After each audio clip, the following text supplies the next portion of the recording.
Hey guys, what was that? Jake here.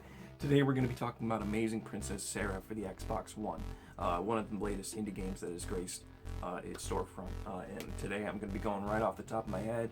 There's no script, there's no nothing, so I'm going to say I'm going to mispronounce stuff, but hopefully you can make it through it with me. And I got a haircut. It'll get good looking again soon. Anyway.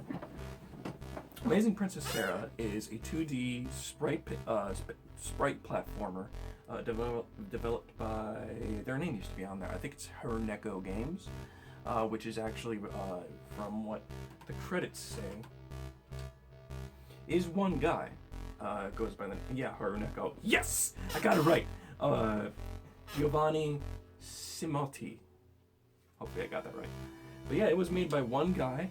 And it consists of 5 levels of 2D pixelated platforming, with extra, with like a lot of enemies and a lot of ways to actually like maneuver around.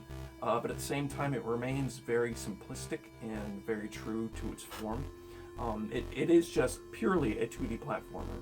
So the way that you can like move around is like it has like the moving platforms and stuff, and when you and there are sometimes like branching pathways where you can go left and like fall down a bunch of platforms, or you can go right and just let it take you down there. But at the same time, you may run into something on the right. I don't know if there was anything on the right because I didn't choose that. And it's very interesting. It's a cool dichotomy of which way you would rather play a game. Would you rather just take all the enemies at once and fight all the enemies at once, or would you do a more stealthy-esque kind of way? But then again, I don't know if that right path was stealthy or not.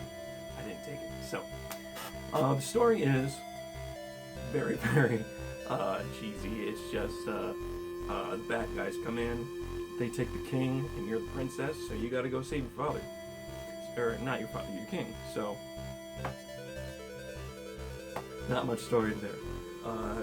Gameplay-wise, as I've said, it's a 2D platformer. You get a weapon. You get a weapon, which is a sword, which you just press X to do, and she can do like a little jab. But other than that, her primary method of attack is Y, which is picking up things and then throwing them at her enemies. What you throw really determines how much damage you do. Like almost every enemy is throwable, with the exception of the bosses. With the exception of the bosses, once you defeat any enemy, you can pick them up and you can throw them, and sometimes they'll all have special effects. Like there is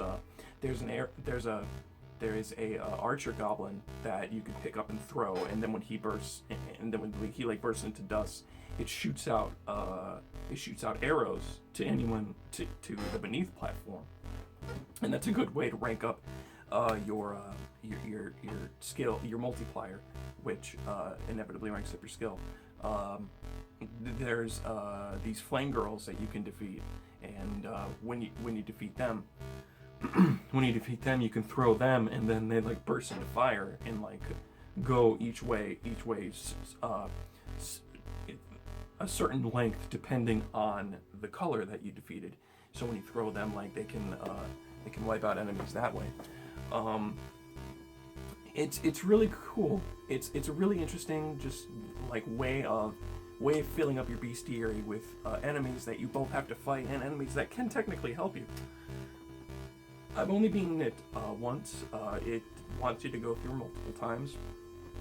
As you can see here, well, actually you can't see here, it says Angry Princess Sarah. It used to be Amazing Princess Sarah. It's just I'm on my second playthrough, so I picked a different princess, and the princess that I'm playing with right now is the Angry Princess. So you're meant to replay it a lot because it has one of those final bosses that technically isn't really the final boss. You get to, I don't know if you get to beat them on New Game Plus, but the boss is greater enemy greater Lilith, and I'm assuming that once you beat through each princess's story mode, you get to fight the final boss, and that leads to a 200D achievement, which is pretty sweet. Right now it's on sale, even though it just released last week. today's Monday and tomorrow's Tuesday, so it's not going to be on sale then. But it had a launch price of like $6.45 or something like that. I think it's going to go back up to $7, but regardless, that does constitute it as being on sale. And you know what? For the price that you paid, it's pretty damn sweet. I'm glad I'm glad it made its way over to the Xbox One, because this is one of the better 2D platformers that have come out from the indie scene in a long time, and I would love to see this game succeed. So I'm glad that it came to the Xbox. Maybe sometime it'll come to the PlayStation. So yeah, that's Amazing Princess Sarah. For the price that you buy it for, very, very good. Easy achievements, great, beautiful to look at. The graphics are like it's so like retro-y. I love it. But yeah, that's Amazing Princess Sarah. This has been Jake, and I hope to see you in the next video. Hey, I said something fun. I said something good at the end of the video. Whoa!